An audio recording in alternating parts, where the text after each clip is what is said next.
নগাঁও লোকসভা সমষ্টি নিৰ্বাচনী যুঁজখন অতি আকৰ্ষণীয় হৈ পৰিছে। বৈদ্যুৎ বৰদলৈ সুৰেশ বৰা আৰু আমিনুল ইছলামৰ যিখন নিৰ্বাচনী যুঁজ অতি আকৰ্ষণীয় হৈ পৰিছে।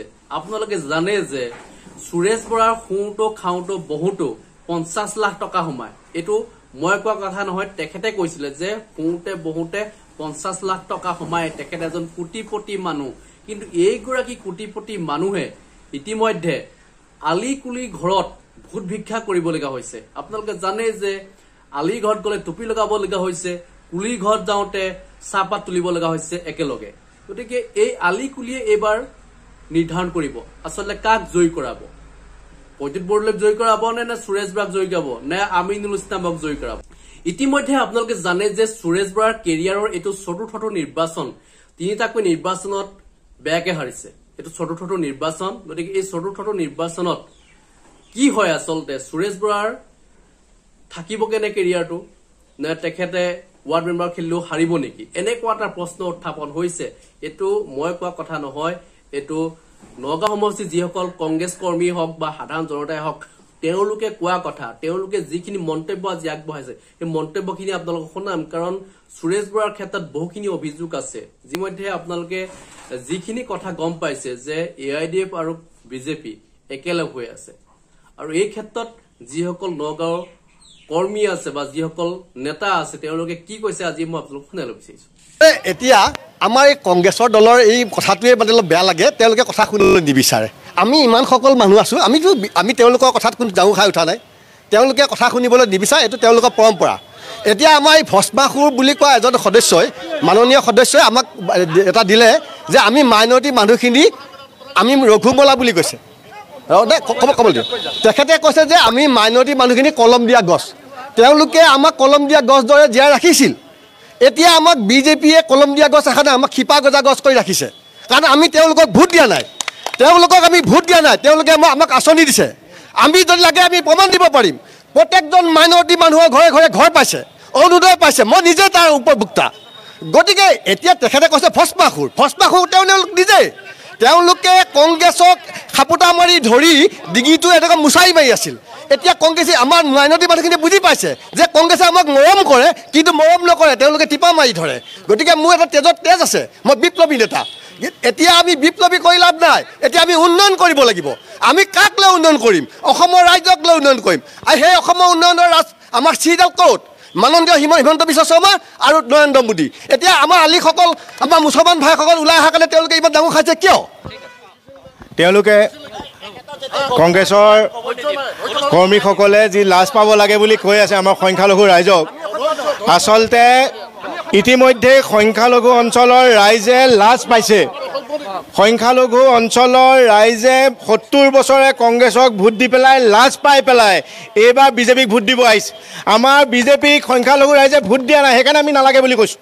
কিন্তু তাৰ পিছৰ বাক্যটো তেওঁলোকে শুনা নাই যে আমাক ভোট নিদিলেও সেই অঞ্চলত আমি বিকাশৰ যি ধাৰা আছে তাত অবিৰতভাৱে বোৱাই ৰাখিম আৰু বোৱাই ৰাখিছোঁ। মৰিগাঁও সমষ্টিটো আজি 70,000 ধৰক ৰেচন কাৰ্ড দিয়া গৈছে, তাৰ 90% সংখ্যালঘু অঞ্চলৰ ৰাইজে পাইছে। সেইটো কোনো অস্বীকাৰ কৰিব পাৰিব? আমাক ভোট নালাগে যদি নিদিয়ে, যদি লাজ আছে ভোট দিব। আৰু যিবিলাকে লাজ পাইছে সেইকাৰণে সংখ্যালঘু সকলোবিলাকে বুজি পাইছে যে বিজেপিক ভোট নিদিয়া আৰু প্ৰগতি কাম কৰা মানুহৰ লগত নাথাকি আমি লাজ পাইছোঁ ভোট নিদি পেলাই, কংগ্ৰেছক ভোট দি আমি লাজ পাইছোঁ।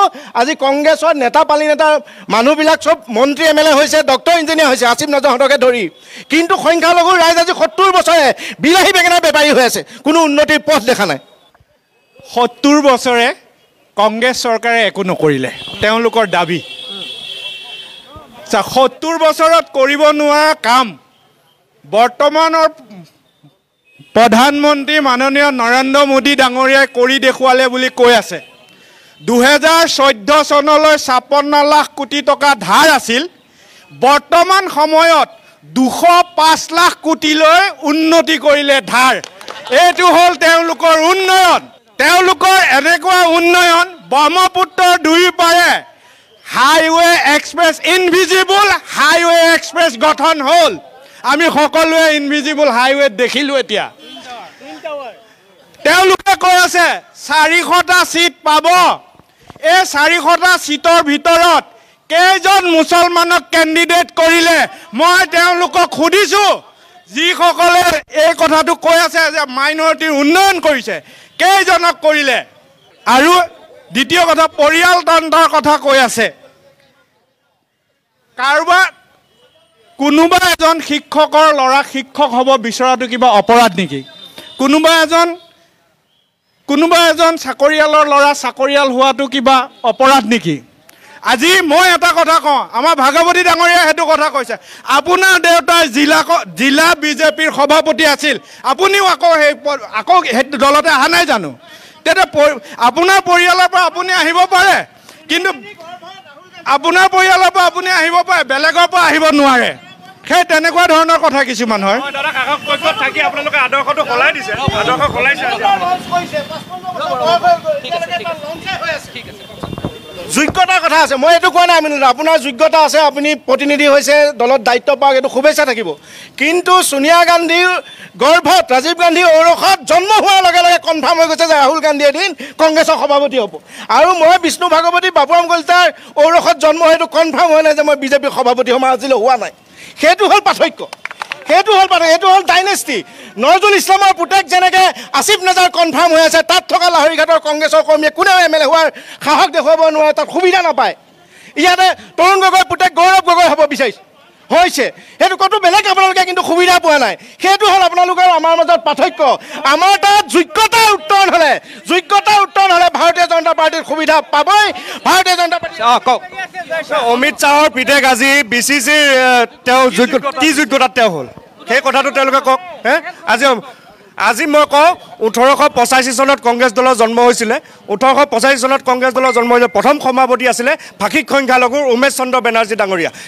তেওঁলোকৰতো কোনো বেকগ্ৰাউণ্ড নাছিলে, কিন্তু প্ৰথম মানে কংগ্ৰেছৰ সভাপতি আছিলে ভাষিক সংখ্যালঘুৰ। আজি মই ক'ব বিচাৰোঁ, ইয়াতে মাইনৰিটি মুছলমান ল'ৰা কেইজনমানে আজি ডাঙৰ তেওঁলোকে কথা কৈছে। আজি গৰুসুঁতিত যে আজি উচ্ছেদ কৰি পেলাই সেই জাৰৰ দিনত যে কপাই যে ঠাণ্ডাত যে নিজৰ ল'ৰা ছোৱালীকেইটা বুকৰ মাজত লৈ পেলাই যেতিয়া কষ্টত আছিলে, তেতিয়া তোমালোকে ক'ত দেখিছিলা? আজি হিমন্ত বিশ্ব শৰ্মা ডাঙৰীয়াই যে দাড়ি টুপি মুছলমানৰ ভোট নালাগে বুলি স্পষ্ট কোৱাৰ পিছত তোমালোকে কি একাপ চাহত বিক্ৰী হোৱা নেকি? মই সেই কথাটো তোমালোকক ক'ব বিচাৰিছোঁ। ঠিক আছে, এটা চমু আপুনি বক্তা কৈ গ'ল, ইয়াত অৰুণোদয় ঘৰ দিছে, মই মানিছোঁ। তাৰপিছত দুখীয়াসকলক কিবা কিবি ভগাইছে, সেয়াও মানিছোঁ। এইবিলাক যে ভগাইছে, ছাগলী বেচি পেলাই দিছিল নে গৰু বেচি দিছিল না মাটি বন্ধক দি পেলাই দিছিল? আমাৰে পইচা আমাৰ পৰা নিছে। এই সময়ত দাইল চাইল চেনি ডিজেল পেট্ৰল গেছ এই পইচা খবৰ যে লৈ মিছা কথা কৈ লৈ গৈ আছে। ছাগলী বেচি পেলাই দিছিল নেকি ঘৰ? আমাৰ তেজ, আমাৰ পইচা, আমাৰ ইনকাম, সেইবোৰ নিছে, আমাক দিছে। তাত থাকি বেছিটো কংগ্ৰেছে দিছিল, কি চব দিছে কংগ্ৰেছে। এইকাৰণে কংগ্ৰেছ নহয়, আপোনালোকে এইটো শুনক, আপুনি শুনকচোন, বহি লওক, বহি লওকচোন, এই চিয়াখন আছে, বহি লওক, ধুনীয়াকৈ বহি লওক। আপোনাৰ আঁঠু বিষাব। তেওঁলোকৰ কংগ্ৰেছ চৰকাৰৰ দিনত আমি শুনিছিলোঁ এজন মানে তেখেতসকলৰ প্ৰভাৱশালী মন্ত্ৰী এজনৰ মুখত শুনিছিলোঁ, নীলমণি নিশেন ডেকা, 250 টকা চাউলত ভাত খাব পাৰি। শুনিছিলোঁ, কিন্তু দেখা নাছিলোঁ। আজি মই দেখিলোঁ এখেত আছিলে, 250 টকাত এসাঁজ ভাত খাব পৰা মানুহ এজন আছিলে। সঁচা কথা, বিজেপি চৰকাৰৰ দিনত কংগ্ৰেছ চৰকাৰৰ দিনত দাম বৃদ্ধি হোৱা নাই, সদায় দাম কমি গৈ আছিলে। এইটো আপোনালোকে সমীক্ষা চাব, কংগ্ৰেছ চৰকাৰৰ দিনত দাম সদায় কমি গৈ আছিলে। কমি হয়তো 250 টকাত এসাঁজ ভাত খাব পৰা এটা দিন আহিছিলে, কিন্তু বিজেপি চৰকাৰৰ দিনত সেই সুবিধা নহ'ব। সত্য কথা, দেশৰ উন্নয়ন হ'ব লাগিব। হোৱাৰ স্বাৰ্থত আমি অলপ মূল্যবৃদ্ধি হ'লেও আজি পিঁয়াজৰ কেজি 30 টকাত পায়। আপুনি কি কথা কয়, চকু পানী ওলাই? তেতিয়াহ'লে কওক, এইবিলাক কথা যুক্তি সহকাৰে আপোনালোকে কওক। Thank you. কি ক'ব কওক? মই ক'বলগীয়া এটাই যে নৰেন্দ্ৰ মোদী ডাঙৰীয়া যেতিয়াৰ পৰা প্ৰধানমন্ত্ৰী হৈছে, ইয়াৰ আগত মনমোহন সিং আছিলে। কিন্তু আমাৰ হিন্দুস্তানত আমাৰ যিখিনি হিন্দু মানুহ হওক, মুছলমান হওক, হিন্দুস্তান হয় হিন্দুস্তানেই। কিন্তু মনমোহন সিং প্ৰধানমন্ত্ৰী হৈ থাকোঁতে আমি কেইবাবাৰো শুনিছিলোঁ যে পাকিস্তানে আক্ৰমণ কৰিব দেই ভাৰতক, কিন্তু যেতিয়াৰ পৰা নৰেন্দ্ৰ মোদী চৰকাৰ আহি গ'ল, তেতিয়াৰ পৰা পাকিস্তান কি US-ৰ লগত সমান টক্কৰ দিব পৰা হৈ আছে বৰ্তমান চৰকাৰখনক।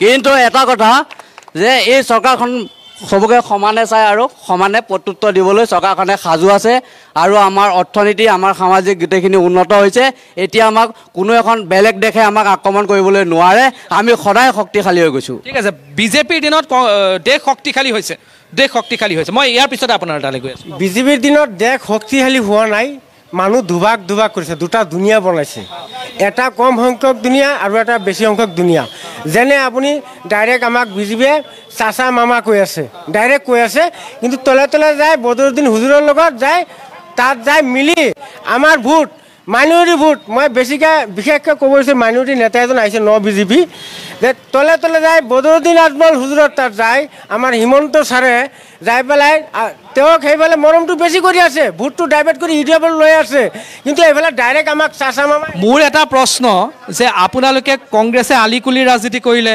ইয়ালৈকে কৈছে চাচা মামাৰ ৰাজনীতি কৰিলে আপোনালোকেনো সেইটো ৰাজনীতি হ'বলৈ দিয়ে কিয় নিজক কোনো দিন আলিকুলি ৰাজনীতি কৰাই নাই যদি কৰিলে হয় এইখন ভাৰতত মৌলানা আজাদৰ নিচিনা শিক্ষামন্ত্ৰী হ'বই নোৱাৰিলে হয় নহ'লে কোনোবা শৰ্মা নহ'লে কোনো কলিতা হ'ব পাৰিলে হয় মুছলমান কিয় হ'লে হয় কিন্তু বিজেপিৰ দিনত আজিৰ ডেটত দেখুৱাওকচোন এটা কেণ্ডিডেট দিছে নেকি এই 24ৰ নিৰ্বাচনত সেইটোৱে মই ক'ব বিচাৰিছোঁ আমাৰ মাইনৰিটি মানুহক বিশেষকৈ যে শুনক অলপ আছে বিজেপিয়ে ডাইৰেক্ট কিন্তু আমাক মামা চাচা কৈ আছে কিন্তু তলে তলে আজমল হুজুৰত মিলাই পেলাই মাইনৰিটি ভোটটো ইউটিউবত কনভাৰ্ট কৰি আছে জানে ইউটিউবে গোটেই ভাৰতত দুটা চিটো নিব নোৱাৰে এটাই দুবৰি পাৰে আৰু সেইটো দি কোনো কণ্ঠ নহয় কোনো জাতিৰ উন্নতিও নহয় আৰু কোনো দাবীও কৰিব নোৱাৰে এক মাত্ৰ প্ৰতিবাদ কৰিলে আৰু যদি এইখন দেশত চৰকাৰ আহে কংগ্ৰেছ আহিব নহ'লে বিজেপি আহিব কিন্তু ইউটিউবক হাতিয়াৰ বনাই এটা ৰুল কৰি আমাৰ কংগ্ৰেছত ভোট ডিভিজন কৰি আছে